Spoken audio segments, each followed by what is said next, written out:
They wish to make a lot of money. In Europe, every American student, even more every American adult, is regarded as someone who is just out to make a lot of money. Really, 16% of these students regarded their main goal and concern in life to make a lot of money. I'm quoting literally, make a lot of money. And you know what the top class, the top category, we say category, what do you say? Category was among, you excuse me, but I know I am speaking a marvelous accent without the slightest English. Now,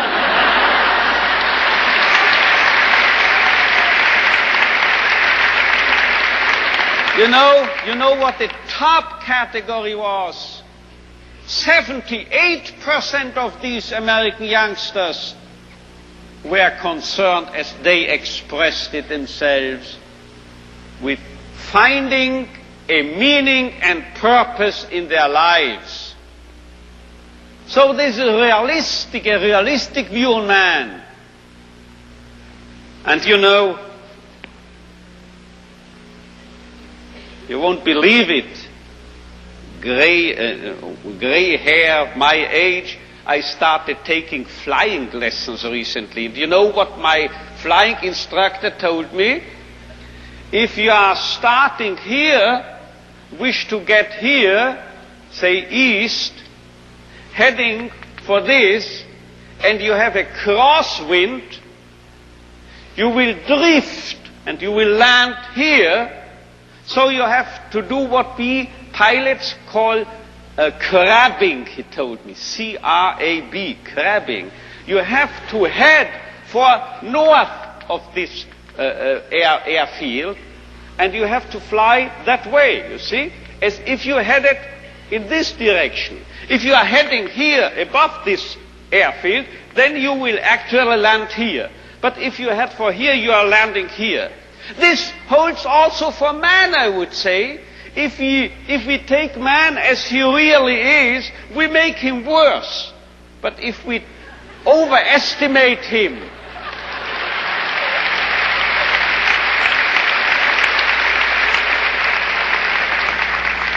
it's premature, your applause, you will soon know why.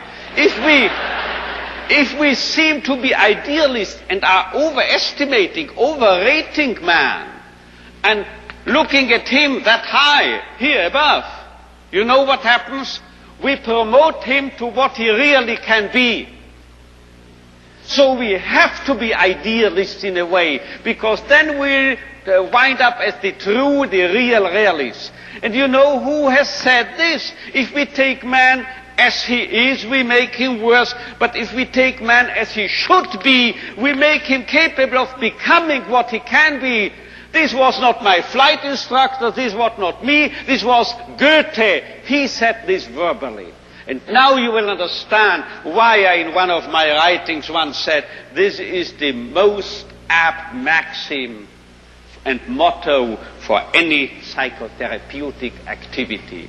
So if you don't recognize a young man's will to meaning, man's search for meaning, you make him worse, you make him dull, you make him frustrated, you still add and contribute to his frustration. While if you presuppose in this man, even in this so-called criminal or juvenile delinquent or drug abuse and so forth, there must be a what we call spark, a spark of search for meaning. Let's recognize this, let's presuppose it, and then you will elicit it from him, and you will make him become what he in principle is capable of becoming.